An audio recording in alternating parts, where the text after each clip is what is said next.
Assalamualaikum warahmatullahi wabarakatuh.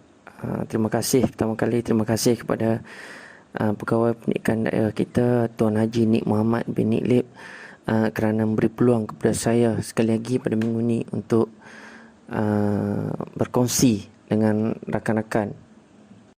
Perkongsian kali ini rakan-rakan ialah mengenai pelaksanaan pembelajaran dan pemudah cara PDPC berdasarkan SKPM G2 Standard 4. Kita semua sedia maklum bahawa kecemerlangan akademik murid seringkali dikaitkan dengan kaedah pengajaran oleh guru dan juga gaya pembelajaran seorang murid.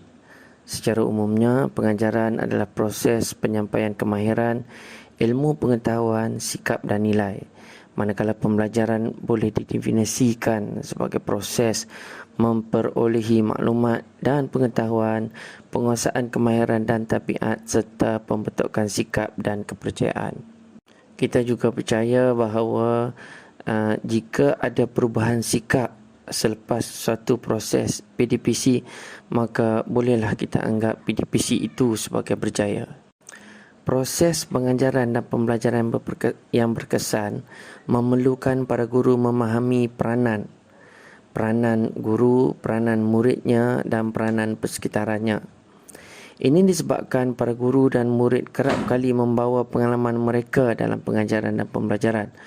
Oleh itu, guru perlu benar-benar mengetahui pelbagai model, kaedah dan strategi pengajaran dan pembelajaran dan berusaha menggunakannya mengikut keadaan dan kesesuaian. Jemaah Nazir telah menyediakan satu standard yang dikenali sebagai Standard Kualiti Pendidikan Malaysia gelombang 2, pembelajaran dan pemudahcaraan, Standard 4 atau kita kenali sebagai SKPM G2 Standard 4. Ini untuk membolehkan guru-guru mengukur kualiti pelaksanaan PDPC dalam bilik darjah atau di luar bilik darjah. Peranan guru sebagai pemudah cara iaitu memberi bimbingan, motivasi dan menggerakkan murid-murid dalam kelasnya agar menjalankan serta mengikuti aktiviti pengajaran dan pembelajaran bagi memastikan penggunaan strategi pengajaran yang berpusatkan murid dan berpusatkan bahan pelajar. Kita tahu bahawa SKPM Standard 4 terdiri daripada 6 aspek, iaitu guru sebagai perancang, guru sebagai pengawal, aspek ketiga guru sebagai pembimbing dan aspek keempat guru sebagai pendorong, yang kelima guru sebagai penilai dan aspek keenam iaitu murid sebagai pembelajar aktif. Secara umumnya, guru berperanan sebagai pemudah cara dalam proses PDP yang berkesan untuk memperkembangkan potensi murid-murid secara menyeluruh dan meningkatkan pencapaian murid-murid pada tahap optimum secara berterusan. SKPM G2 ataupun Standard Kualiti Pendidikan Malaysia gelombang 2 Standard 4 merupakan standard yang digunakan untuk memandu guru ke arah proses kerja yang betul-betul dapat meningkatkan accountability serta sebagai alat pengukuran kualiti guru melaksanakan PDPC dan bilik darjah juga di luar bilik darjah melalui pemantauan yang berterusan. Mari kita lihat aspek 4.1 iaitu guru sebagai perancang. Guru bertindak sebagai perancang untuk memastikan kesediaan dan persediaan yang rapi dalam melaksanakan PDP. Rancangan mengikut tahap pencapaian murid. Guru sebagai perancang yang baik juga perlu ada kemahiran merungkai kurikulum ataupun unpacking the curriculum, iaitu menyusun semula standard kandungan, standard pembelajaran dan standard prestasi ke dalam rancangan pengajaran tahunan dan rancangan pengajaran harian mengikut keupayaan murid semasa melaksanakan PDP dengan menggunakan pedagogi yang bersesuaian bagi mencapai objektif pembelajaran. Proses merungkai kurikulum di dalam 4.1 termasuklah kita sebagai guru memahami dokumen standard kurikulum dan pentaksiran iaitu di SKP. Kita memahami standard kandungan, standard pembelajaran dan standard prestasi. Maka rancangan pengajaran tahunan dapatlah diwujudkan berdasarkan jumlah minggu setahun dan pemetaan topik-topik yang terdapat dalam di SKP. Kemudian rancangan pengajaran harian pula dapatlah diambil daripada RPT untuk disusun semula standard kandungan dan standard kemahiran dengan objektif dan strategi PDP. Aktiviti dan strategi PDP disesuaikan dengan kebolehan dan keupayaan murid untuk mencapai objektif.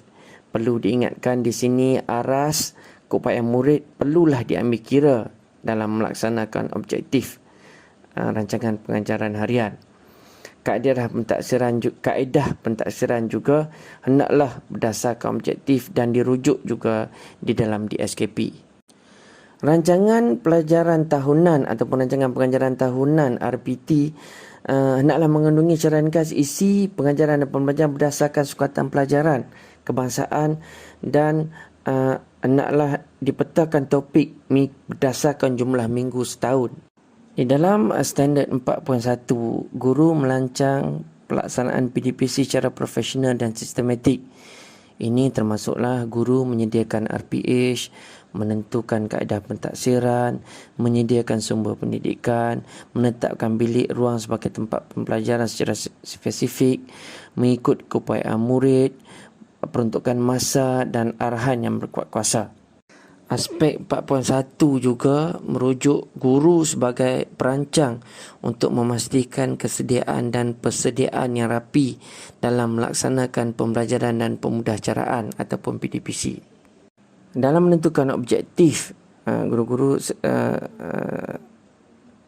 dalam menentukan objektif, sahabat-sahabat suka saya berkongsi tentang Mayer dalam bukunya yang berjudul Attitude is Everything, memperkenalkan konsep SMART ataupun SMART dalam menetapkan objektif ataupun target. S merujuk kepada spesifik ataupun sasaran yang perlu jelas, langkah-langkah yang praktik untuk mencapai objektif. Gunakan tujuan yang spesifik yang boleh diukur. Contoh-contoh pertanyaan untuk menentukan sama ada objektif itu spesifik ialah apa yang ingin saya capai, mengapa harus dicapai, siapa yang terlibat, apakah buktinya jika saya capai, dan apakah syarat ataupun KPI yang menentukan saya dapat capai objektif tersebut.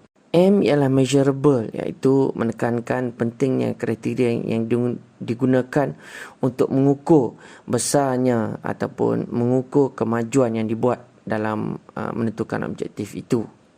Kita mungkin berkata jika objektif tidak dapat diukur, mustahil untuk mengetahui apakah kemajuan yang kita boleh capai. SMA iaitu attainable. Attainable menekankan bahawa objektif harus realistik dan dapat dicapai. Objektif yang terlalu besar seperti